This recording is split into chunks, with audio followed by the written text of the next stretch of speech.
Hey, we need to talk about something. I watched the video just now, very similar to the one I did the other day on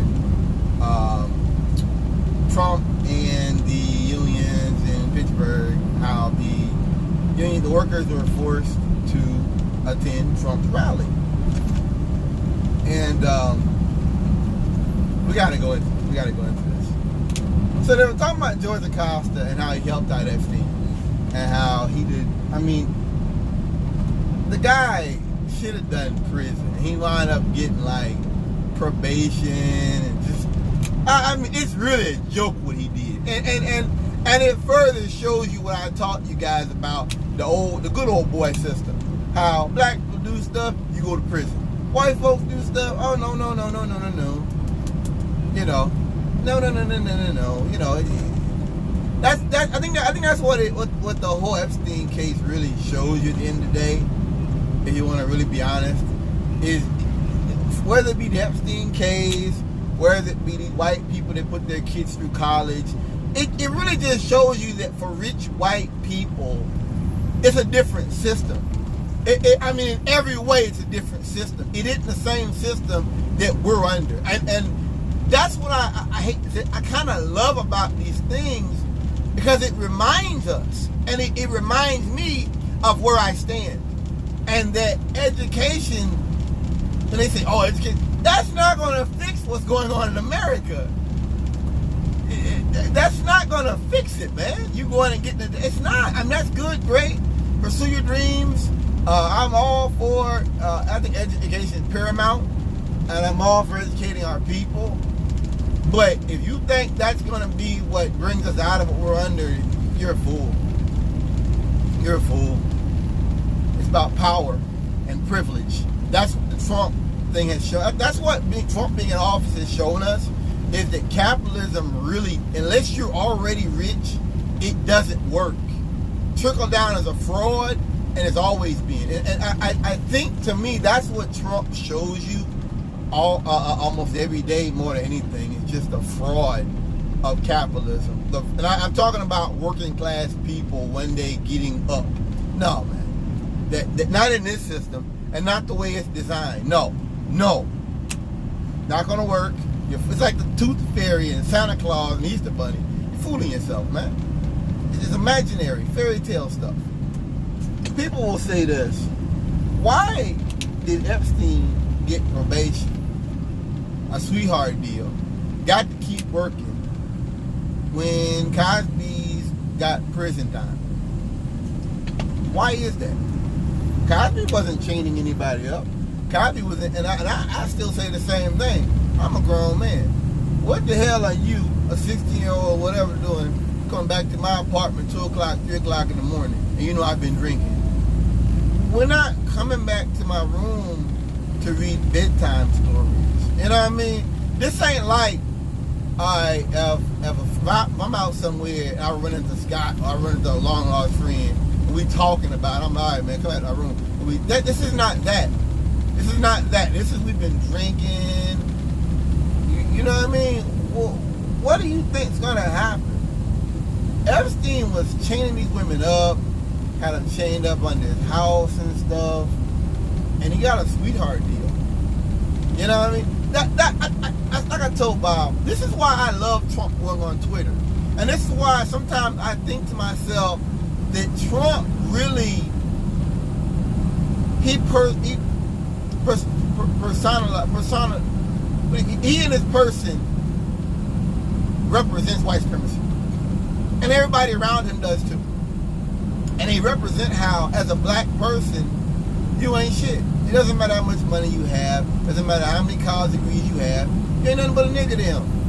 And even if you do make it, it only takes one little mistake for you to fall. Whereas them, they can go out here and rape young girls and all that. They get a slap on the wrist, get to keep working, get to keep going to work. You know, their business ain't falling down. Nothing.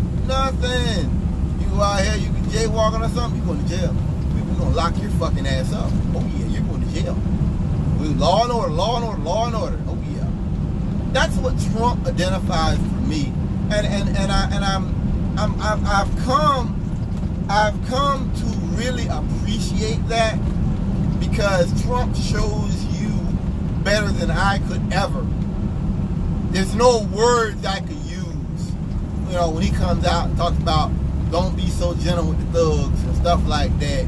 I mean, just that whole, the thing I used to hear years ago about how this is America, we're better than that, that's bullshit. We are not better than anything. America's not better than anything. We're not more moral. We're not more honest. We're nothing. We're a warmongering country that's been at war for almost 20 years on the basis of a lie. That's what America is. That's what America is. We are not better. We are not better than any other country. Let's understand that. Looking for any reason we can to go to war with Iran. Any reason we can. That's the country I know. So, and I hate to say it because, you know, these young girls' lives have been ruined. And there's a lot of folks that probably believe in law and order and believe in justice. And I think that if you believe in the justice, if you believe in all that stuff, that Trump should piss you off. You know? I remember they got on Obama because he had the beer summit. Remember when the cop ran up on that black professor and gave him a hard time and all that, and he's like, do you know who I am? Man, you don't gotta know who you are. You a nigga. You a prisoner of war. And I'm the goddamn slave patrol. That's what I know. I don't have to know who you are, black man. Like Neely Fuller said it. They are prison. And see, he's a police officer. I'm just talking about any white person. I'm a prison. I'm a guard. I'm a prison guard. I'm a CO. And you a prisoner of war as a black man. So I'm gonna always be running behind you, sitting behind you. See that's why I've never liked South Boulevard. And I'm just talking about areas of Charlotte that I've been to that have money. I've never liked them. There's areas I go to and do things here and there very rarely. But I've never felt comfortable there. I don't like going anywhere with a lot of white people. Anywhere. I know all white people are not my enemy. I know we have a lot of white allies. And I know that as time progresses, there's going to be more white people that understand and realize that white supremacy, the system of capitalism, it hurts them too. I understand that. And that's going to take time. Hopefully it won't be too late when they do. But the point I'm trying to make is that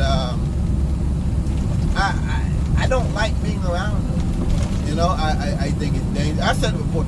Anytime I go somewhere where I'm around a lot of Caucasians, I know I'm always armed. I'm always armed. It's getting to the point now I go to South Carolina, I got one in the head. I've never been anywhere where white people will just confront you and just come up and make jokes. I've never been nowhere like that. So those are white trash, boy. The whole state. I've never been nowhere like that. They just come out of nowhere fucking with you, telling jokes. But whatever, that's cool. Yeah, shit. I wish they knew. I got to sit right on the seat. That bitch hot. That's why I be standing up by the truck. That's why I be sitting in the truck. That's why. Come up there talking stupid, you know. And I'm not saying that to scare anybody. I'm saying because if they're emboldened enough to approach me in a dark area, either they're armed. It makes me suspect their intentions. You understand? What's this guy doing? This is why I hate taking the back roads. This guy's going like 40 miles per hour. And we're like a 55 mile per hour zone. What are you doing, stupid? Oh my God. What are you doing? And now I'm lugging. I bet it's all white man. I hate coming down here. Anyway, peace out.